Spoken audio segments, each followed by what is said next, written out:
My name is Dr. Alisha Winn.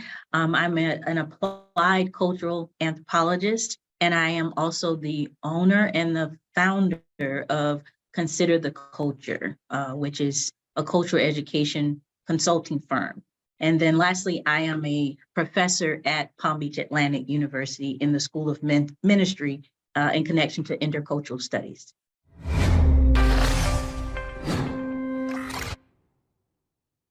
Hey, it's Kellen, and today on Diversified Game, it's going to be a great conversation because there's a lot of things that you guys have been saying online, saying to me in person, and I'm bringing somebody who actually has studied this. Now, she is, and I love this because you guys know we represent them HBCUs over here.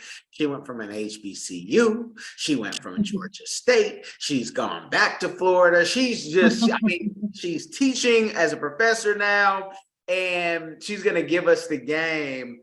But you know, we met, and I thank Miss Sean Ho King, Talented Teen Club. That's where we met doing something.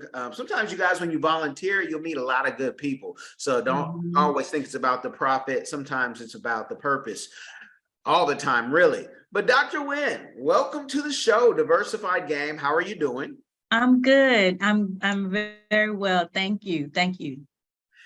Good. I'm glad to hear that. And I'm going to try to do my best to keep everything professor and professional in our questions. But one question that I had to ask you, and it's been bothering me, and you may check me and you may correct me, or you may tell me, Kellen, you're onto something. But we're seeing online, you know, everybody, and I'm one of those, hey, you guys come check out Africa. Hey, you guys come get your citizenship. Hey, do a business. But then you also have Black folk here in America and in the Americas, because I'm including the Caribbean and all that. And they'll say, oh no, Black as me and darker, Haitian brother. Oh no, I'm FBA. I'm from here. I'm indigenous to America. And I just say, okay, maybe when the continents were all together, what is that, Patagia? Maybe your people walked over, but can you explain if any of us or how we can find out if we're indigenous to the Americas and what you think about that whole conversation? Because you might be like, uh-oh, these fools, here we go.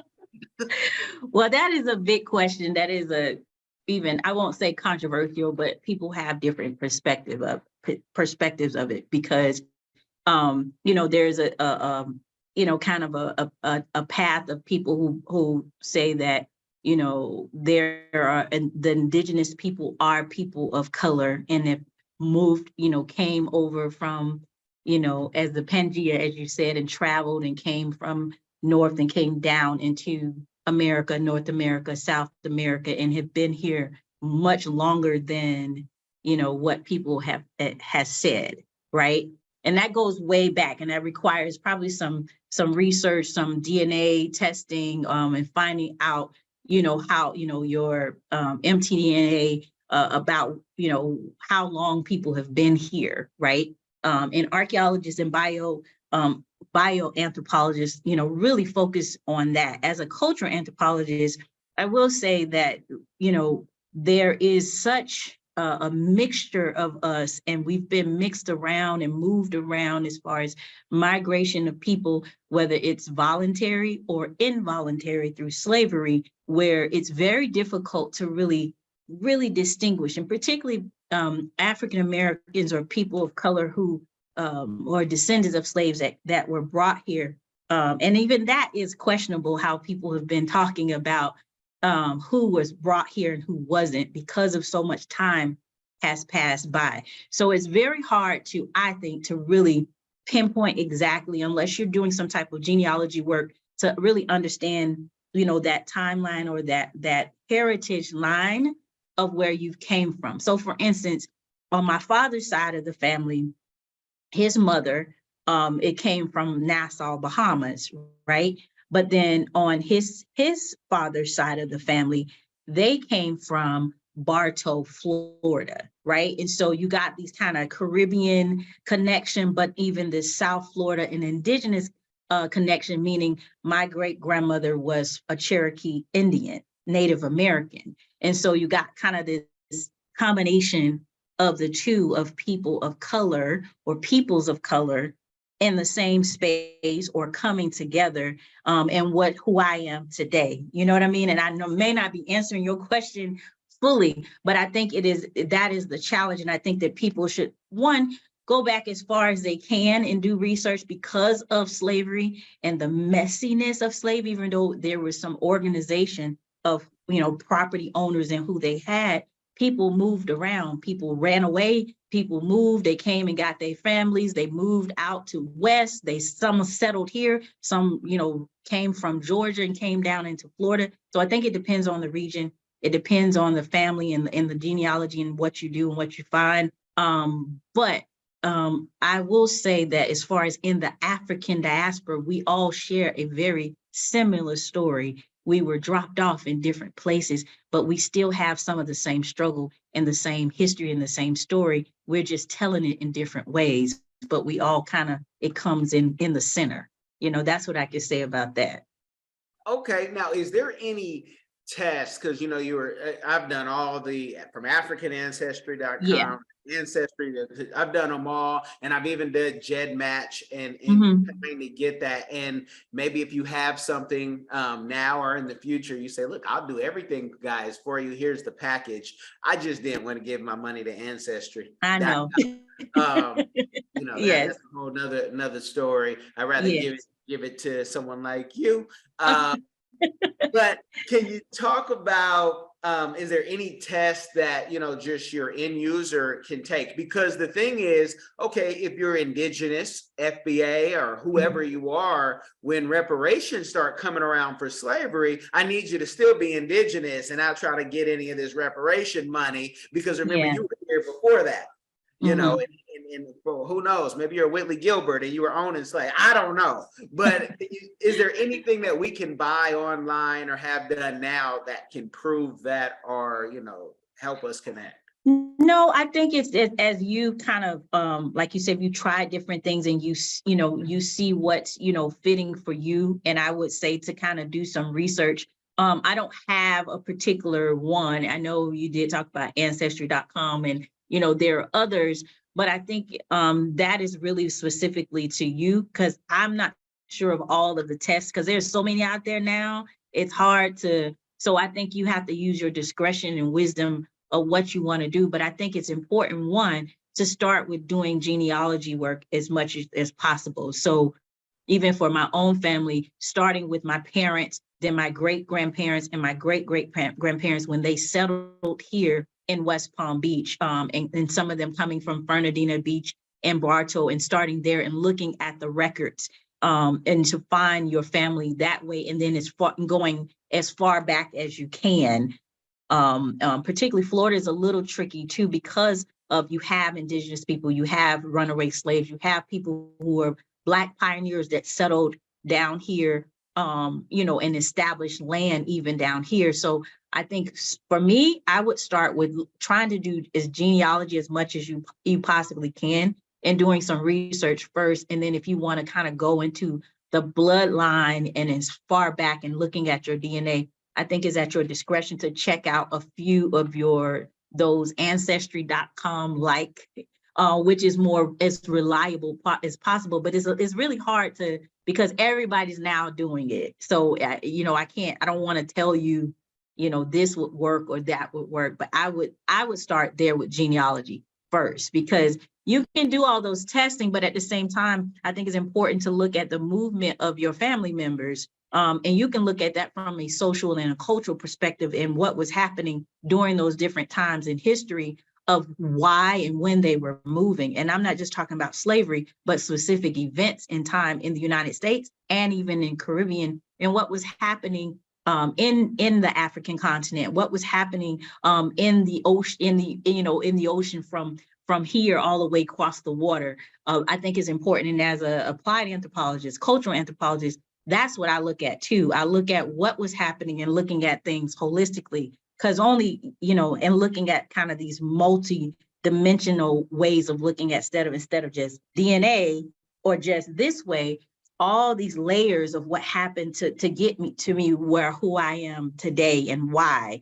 So that's what I look at, the why, and why it's happening and what things impacted, those things of who I am today, because it did. If you're talking about the Great Depression, you're talking about slavery, you're talking about slave revolts, you're talking about indigenous people, you're talking about biological warfare, and those who were against indigenous people and putting smallpox on blankets to just completely wipe out indigenous people. I mean, you're talking about how those things fit into who you are today, and how it shifted and moved. So that's what I would focus on as an anthropologist. That's what I look at as well.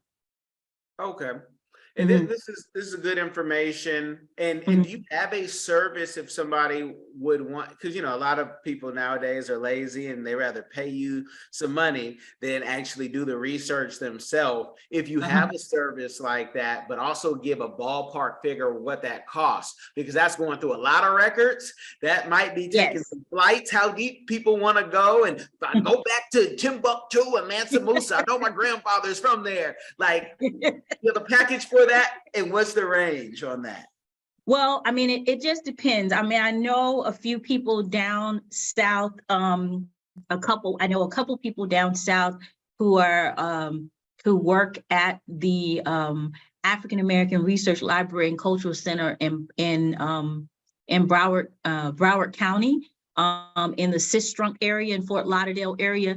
That research center, they have a couple of researchers there, and I can send the contact information of one. I know that they were doing some genealogy work down there, and there's another anthropologist. I can't think of her name because I don't want to say her name and she may not be doing it. But there are individuals that do it, and they even do genealogy workshops too, of how you do it, and they can guide you through it. There are those type of things too, because they are aware, particularly people of color, our history, you might get little bits and pieces, but because we were moved and forcibly moved and shifted around, it's very hard to do that kind of research. And we're not experts, you can do but so much, but even local, in your local library, depending on what programming they have. But I know in Broward County, they were doing genealogy research, and I can send you some of those contacts to you, and you can provide it for your audience as well. I thank you for that. Yes. Because it's needed. And, we talk about slavery and we talk about, Jim Crow and all those things, how they're impactful. But if we want to be fully just out the box, we also need to talk about, because from here to, I'm married to an African, so it's always interesting how I say, man, our families are the same. So you also have to deal with, grandfather had a whole nother family on the other side of the town or in another state. And we, trying to link that up, you might find out that you were dating your family members, and people have. And so that's why, to me, it's important. Yes. And I think it is. And so, and part of what I do oral histories, as far as if you can go to my website, even the work that I've been doing, I do oral histories where I have youth interview elders. What it was like growing up in communities, but I just do oral histories, period. And that is a tradition of our culture and our people, is to passing down knowledge orally, verbally, about our family and our heritage. Those oral histories, even talking to the elders in your family, you'll be surprised how much they would share, because our families, certain things in history we don't talk about just because maybe it was so horrific, or we don't talk about it because we don't think it's important, but it is important and very significant events that happen in our family that plays a huge role in how we get to where we are today. So I also encourage all of us to have conversations and go within and learning, talking to our elders in our family about where they first were, where they moved to, why they moved, and how that would kind of help tell the story and build these narratives about your family and your family history and your people's history too. So that's another part where you may not have all the knowledge and expertise of doing a genealogy, but you can sit down and press record on your phone and have a conversation with your great granddaddy if he's still alive, or your grandmother, or even your mother,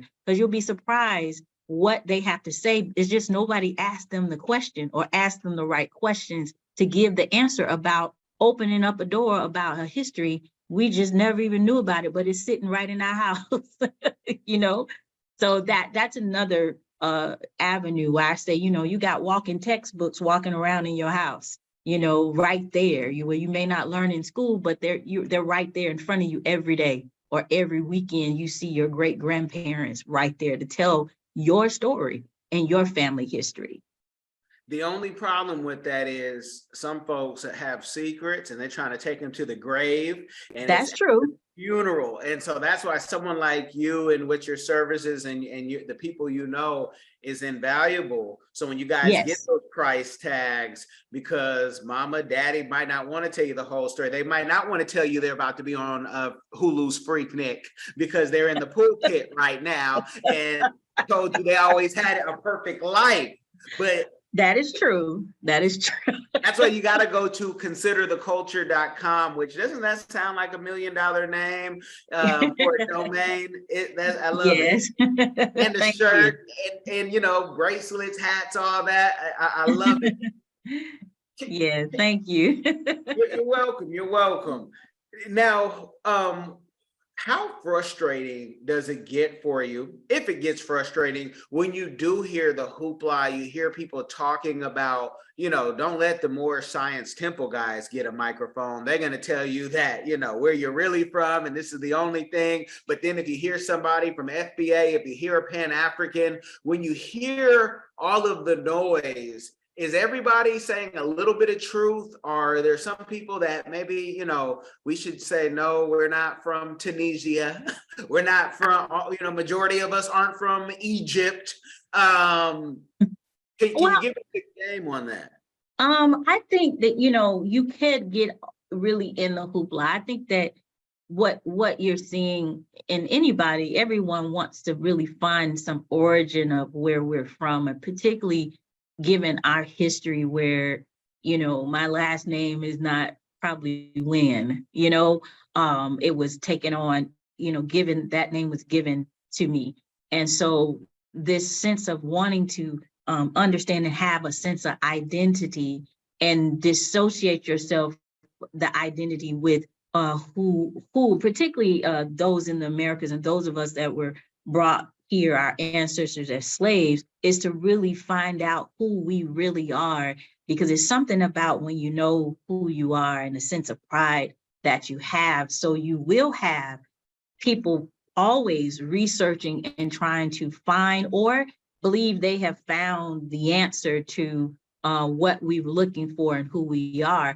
But then even the affirmation that we are greater and powerful than what we've been taught we were. But the evidence is clear of how powerful, people of color are from all walks of life and all from the African diaspora. So, I mean, sometimes I get a little frustrated, but I think that what I see and what I understand is this response to, slavery is a response to oppressing a group of people in such a way that people are like, I want to know who I really am, or this is who I really am, or I'm going to study that. And then when they unfold or uncover certain things, they want to share it with other people. But the challenge is you got 10 people doing that.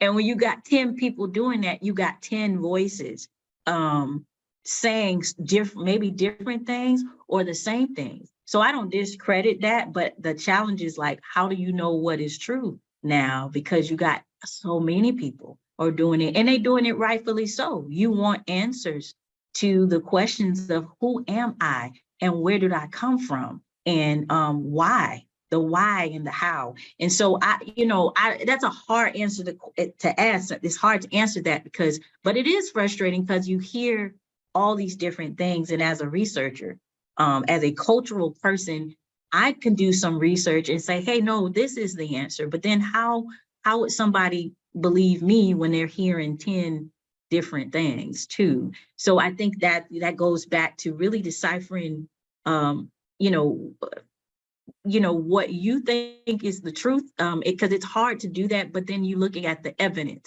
What is the evidence? And then do you believe the evidence too that is being presented to you as well?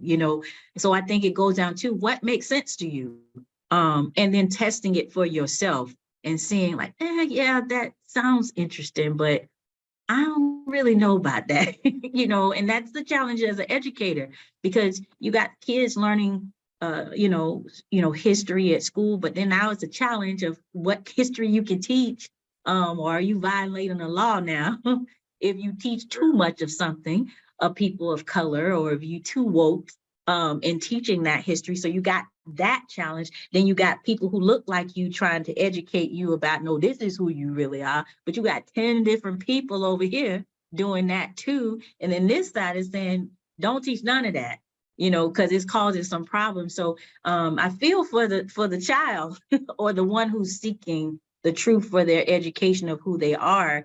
And that's why it's so important. Educators are so important to be very clear and transparent about, listen, this is what I know and this is what I found, and I'm presenting this to you, but you decide if what if this feels right for you, and it's like education is not a feeling, but you still got to really be able to receive that in your spirit. If that is like, okay, that makes sense to me, this is a result of this, and that makes sense to me. You know what I mean? Like, that's a hard question to answer, because of, as an educator, it's so many different theories, it's so many different perspectives, it's so many different ideas, and it's so much evidence of certain things now.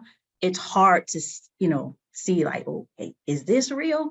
It makes sense, but then I get this person over here saying this about me too. So, that's a tough one, especially as an educator. Well, and for all the education that you've done, and that's why I bring these stories to you people listening, and for those who are watching. I have more listeners, and if you guys don't know, for the listeners, you can always jump to the YouTube or Facebook, wherever this is. But if you need to see Dr. Winn, Dr. Winn is not an Instagram model. She just plays like that on the thumbnails. Okay.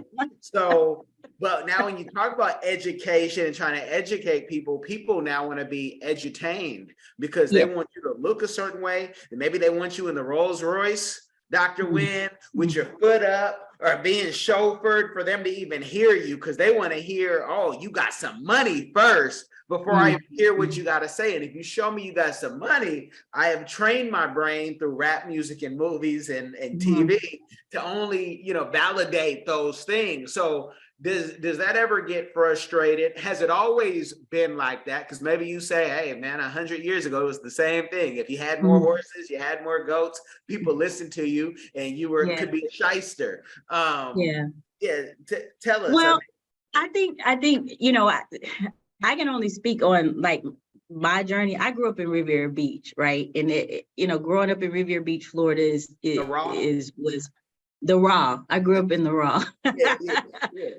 All my life, I grew up in the raw. I left here when I was 17, 18 years old to go off to school.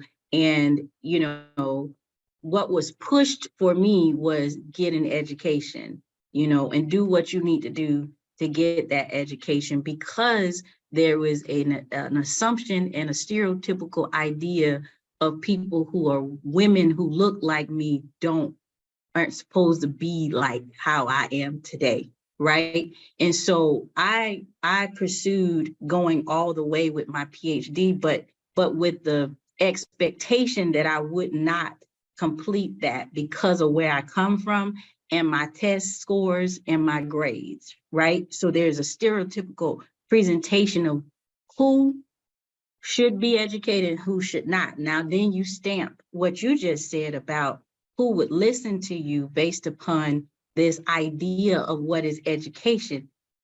From what I experienced, education has never been something entertaining for me because it required something, one, perseverance, it required attention and being very careful and being committed to something. So I think that if you truly want to understand what it is to be educated, but to really for people to listen, people, if they really want to know something, they will do what they need to do to understand it. Now, this superficial idea of what education is or who should hear them is not real, and they will soon find out very quickly on the other side of what real education is, and what anybody in the education field is not have not always been or will be millionaires, because it is true education and really passing down some knowledge to people,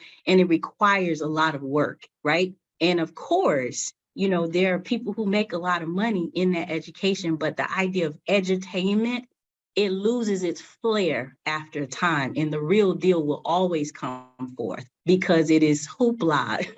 It is an imposter, I would say, edutainment, because real education, it requires some deep thinking. It requires research. It requires time. And so anybody that just put some sparkles on education, that sparkle will fade. I would say that. So, I think those who there, you can be very creative. So there is something as edutainment, but I think it's more of being creative in how you do it, right? So if I'm trying to capture some young people about the history of slavery, or the local contributions of people of color in West Palm Beach, I know that I can't just stand there and have a textbook and expect some teenagers to listen to me. They're not going to listen, especially when they are drawn to social media, especially when they're drawn to the visualization of learning. Therefore, that old way of teaching is over, because you have a generation who grew up with technology in every way imaginable. So if I'm educating teenagers, I must incorporate what they can relate to. Or if I don't, I'm going to lose them easily. So that edutainment, it has to have some substance, and it has to be something relatable, but it has to be something that young people, for example, can take away. So when I did the oral history project and I had my young people interview elders of what it was like growing up in Palm Beach County, I asked them, what do you want the end product to be? What do you want to know, and how do you want to know it? They said, I want a documentary, Dr. Winn. I said, okay, how long would you sit in watching a documentary as a 16-year-old? They said 10 minutes, because anything after that, you will lose us. They told me that. So when we did a documentary about interviewing 8 elders, we did it for 10 minutes and 39 seconds. So, and that is it, 10 minutes, 8 people, that is shocking. And this is why a lot of you guys, you won't find a relationship, because you need to put in more than 10 minutes. You take that how you want, but everything is just that 10-minute. But if that's where they're at, that's where they're at. So that documentary that you did for them, have you, well, let me rephrase that. That documentary, yes. Have you done others? Have you written books? And what is your community give back to the people? Because if you haven't done any of that yet fully, I'm going to say that would be the big give back. Like, we need a book, we need more movies, we need you to do it. Well, okay. So if you go to my page, considertheculture.com, and you go on the right, at the top right, it has PBC Oral History Project. And you click on that, you'll see the whole recap of those who were the elders that were interviewed, the youth that interviewed them, the story about it. You'll see the documentary. You'll see clips of youth that talk about their experience with the project. You'll see a link to their Instagram page, because that's another thing. The youth wanted an Instagram page, right? So it's like you have to meet people where they are. If you're a 16-year-old and you pay attention to 10 minutes, I'm going to try to capture you for that 10 minutes. But at best believe you're going to be educated in that small 10 minutes immediately, because I gave them exactly what they told me they would pay attention to, not what I would pay attention to, but what they. So if 10 minutes is what would capture them, then I need to be creative in that 10 minutes so they can learn as much as possible in that 10 minutes. And they did, because I interviewed them after the project and I said, what was it? How did you learn? Did you take away, whatever? And they said that documentary was it, that Instagram. I can go to that Instagram page and learn about Miss Such and Such and what it was like being a student and farming the land in Belgrade, and what was it like for me as a child to have to go to school, but then after school, I have to go farm the fields in Belgrade. And I learned that just from looking at an Instagram page versus spending an hour in a classroom learning about it. You know what I'm saying? So 10 minutes is a lot of time for someone whose attention span is this short, so being creative in that way, but listening to what people are telling you, how they learn, because they're different learners. They're audio learners, they're visual learners. There's learners that they have to talk about it or read about it. So you pay attention to the different ways and what people say, well, what works for them. And then you utilize that knowledge to help educate in various ways. And that is what I do. So you go to my page, and the work that I'm doing right now, I'm still doing oral history projects. The students we had an exhibit connected to the project. So we got an Instagram page, a documentary, and an exhibit. So they're different learners. So if you want to learn visually, go to Instagram on social media. If you want to learn, you like watching movies, you look at the documentary. If you're a visual person and like reading and seeing exhibits, go see the exhibit. Those are 3 different ways to learn about history of 3 elders that impacted Palm Beach County back in the day. So that's one example that I would give related to that. And you put a lot of time, so that is a good give back. I mean, that page that you put out and just putting that together, everything Dr. Winn just explained. This is my words, not hers, so you guys don't ding her, but this is why you see immigrants win. This is why you see the rest of the world winning, because you guys got 10-minute attention spans. Wow, go to Africa, go to China, go to almost India, go where people really value education and reading books. But you guys got 10 minutes. So when you are at that store saying, can I see your receipt? That is why, because you got 10 minutes. You didn't want to put the time in like Dr. Winn put in, like when I paid Sally Mae back during that pandemic and said, I'm debt free, Dave Ramsey. Wow. That I love it. And like I said, I'm saying that because you as an educator, and you see why I told you I'm up for a position, while I can sometimes, I have to give it raw like this, because we're in a time where we're losing, like a lot of people don't want to think. They want to know. They don't want to explore. They don't want to research. They just want to know it like that. I got a 9-year-old like that. She tells me stuff that, no, it wasn't, whoop, there it is, by this person, by the 69 boys. Hold on, what? Turn that off. What we talking about? Tag team or 69, they're in Florida, so they hear it and they hear their people and the history. Yeah. Book-wise, though, I want to make sure I didn't overlook anything. You don't have a book yet, correct? I don't. I have some articles that I have written, and you can go to my page. I've written some book chapters. I've written a book chapter specifically. Actually, that's coming out, a book chapter, a journal on conditionally accepted, and it's about my journey as a Black woman that started out in academia and took what I learned in academia and put it out to the masses. So I'm being interviewed on that. I've also done work which I plan to turn into a book, which is the culture and the history of the Atlanta Life Insurance Company, and that's which I did my dissertation on. And that is a book, but it's my dissertation when I graduated. But my plan is to turn it into a book, is to look at a Black insurance company that was probably the 2nd largest Black insurance company in the Southeast region of the United States in the 20th century, and their role in the civil rights movement, and why companies and businesses back in the day were vital in the rights and fighting for the rights of people of color, particularly during the 60s.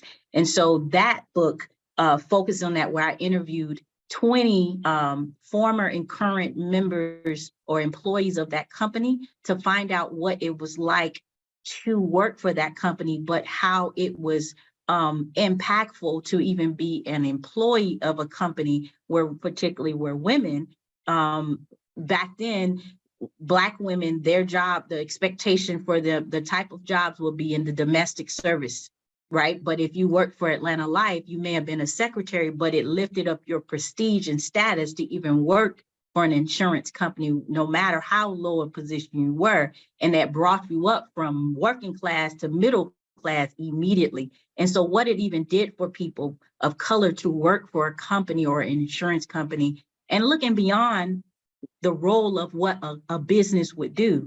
And so even looking at Black companies as models to impact change in communities, because that's what they did in the past, and it still works today. So that is something that is that I'm working on, to turn that into a book, and to help educate others, not just about a company, but the role companies played in communities, and how that can be modeled. It still works, you know. That's what people did, what they had to do back then, and it still works today. So that is a book that I'm working on. But I do have a few articles that I've done, completed, too, that you can look at. And you have a YouTube channel that I can see, like a whole series for a YouTube channel, something you haven't done. It's I've seen online on the site, Yeah.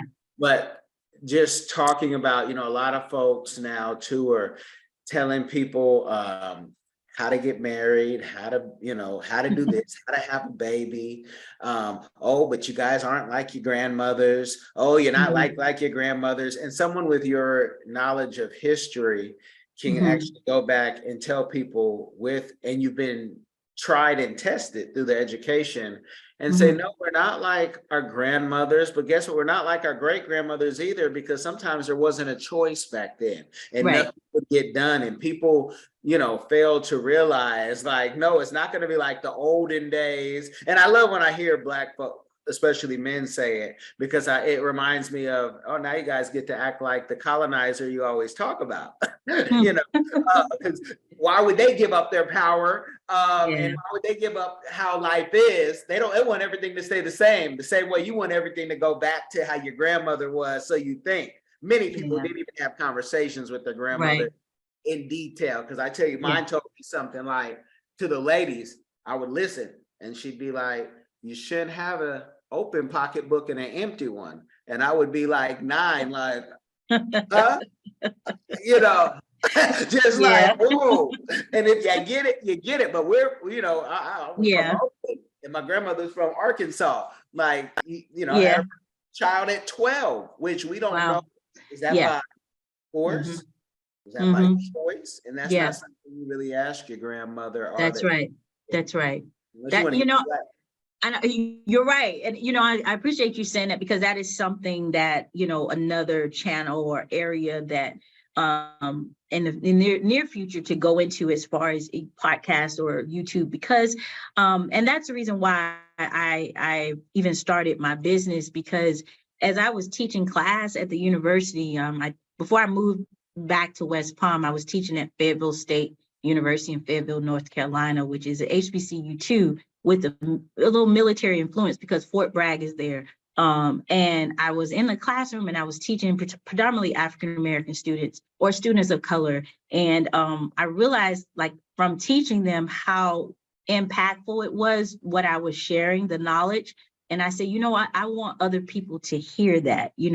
Everybody may not be in the classroom or in a university, but they might be on the radio, they might be on their cell phones, they might be on social media. So how can I take what I'm doing in a college classroom and move that into the larger masses of it? And so definitely a YouTube or podcast is something that I have been working towards doing, because I know, it's just things you're not getting in the classroom in school. You may not get it. A lot of my education stuff I do is after school with young people, or just in passing. I was just educating somebody at a restaurant I was just at, about linguistic anthropology and language, and how linguistic anthropologies not just study language, but look at dialects as a form of a language, and how that came about. So when we're saying this, that, those, and them, and using the D sound, instead of the TH sound. There's some historical reasons and cultural reasons why we use the D instead of the TH. Maybe the TH was not a part of our vocabulary in our language, so we use D instead, trying to speak a new language. So we use our own language to help to speak a new language, but it's interpreted as I'm ghetto and I'm hood and I'm using broken English, but broken English is a language too, as a result of historical things that happen and meshing one language with another language to create a syncretized language. And so linguistic anthropologists look at that and look at the value of dialects and accents. And it is not with a negative stigma to it, but it's actually something positive that people should consider, consider that culture,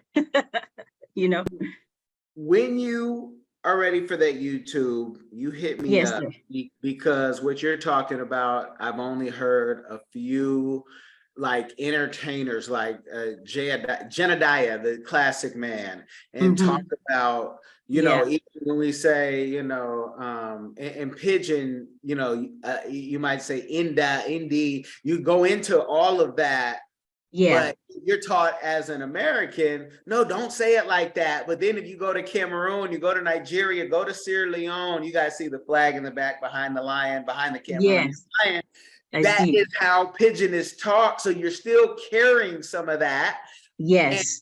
But you're told, oh no, that's not civilized, that's not sophisticated. No.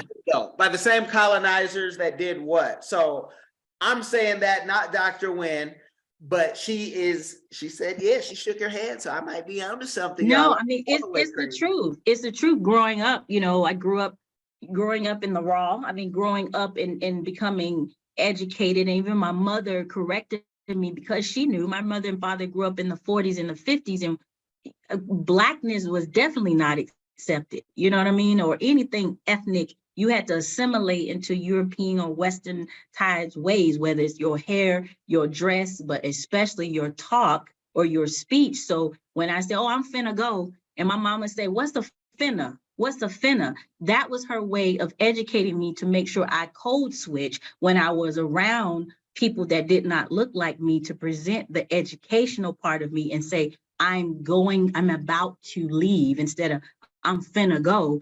But I still kept that finna, but it's important to code switch, which is another word. We code switch all the time. So when I'm in class and I'm teaching, I'm not gonna say we finna leave class. We're about to close things out. But that finna is just as important and valuable as what I was taught. But I was taught finna is bad. Finna is uneducated. Finna is wrong. Finna is negative, but that's a part of my culture growing up. Finna, or Dane over there, mama. They're not over there, mom. And what's the Dane ain't?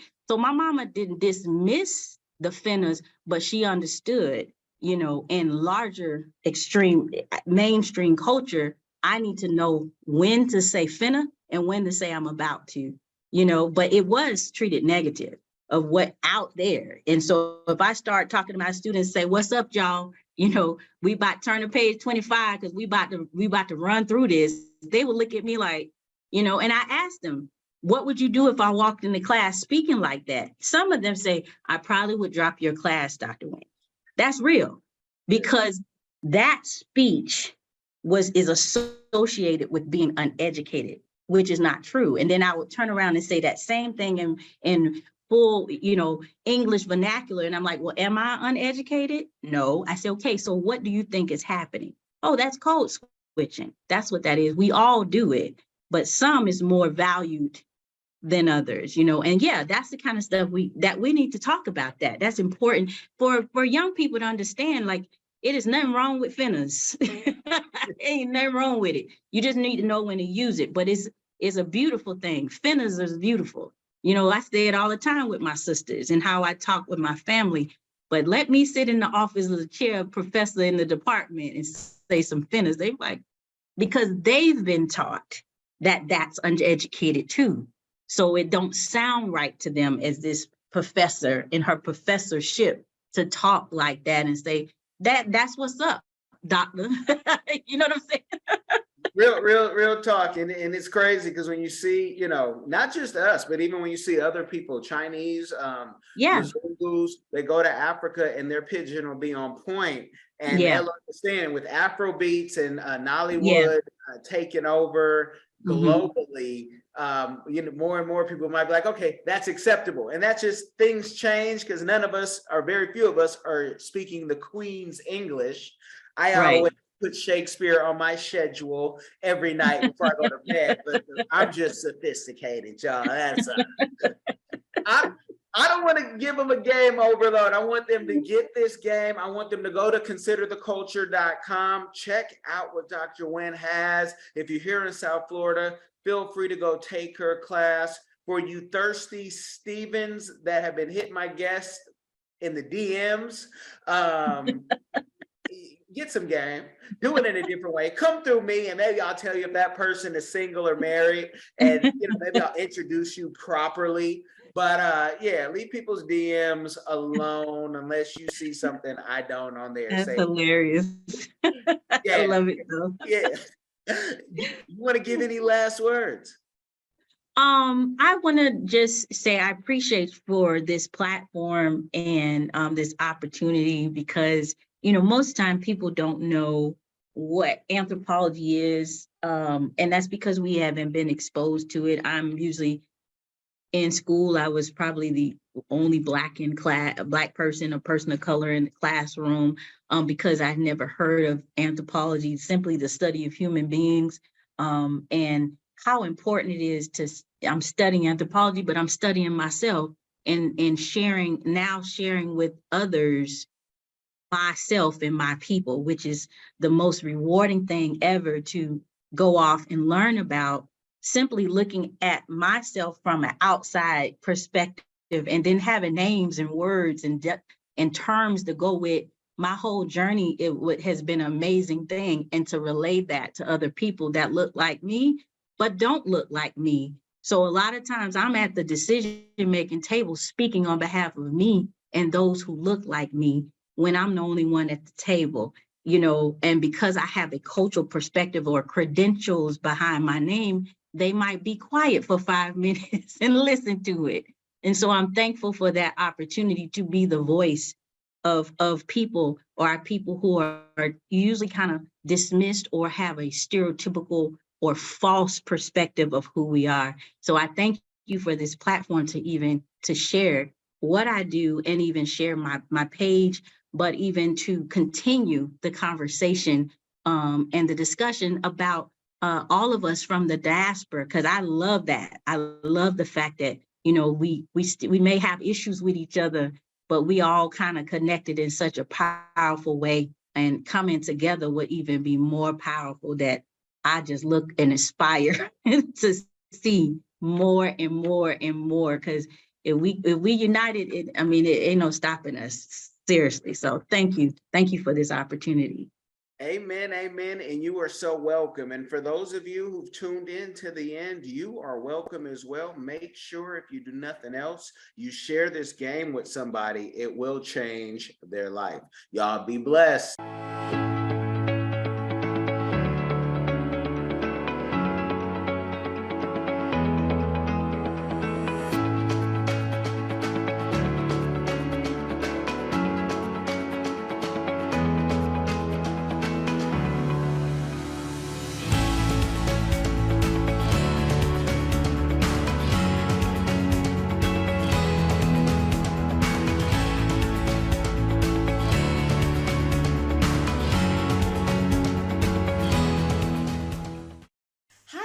I'm Kai Gabiam from the Diaspora channel, a lover of Africa.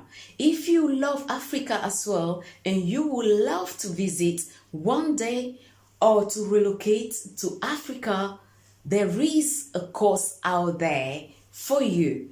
And this course is My First Trip to Africa, a course well put together by a seasoned traveler, Kellen Cash Coleman.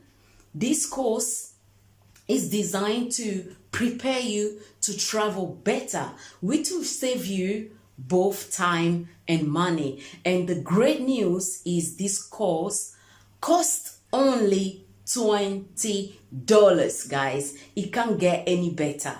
Go right now and enroll to this course at www.diversifygame.com.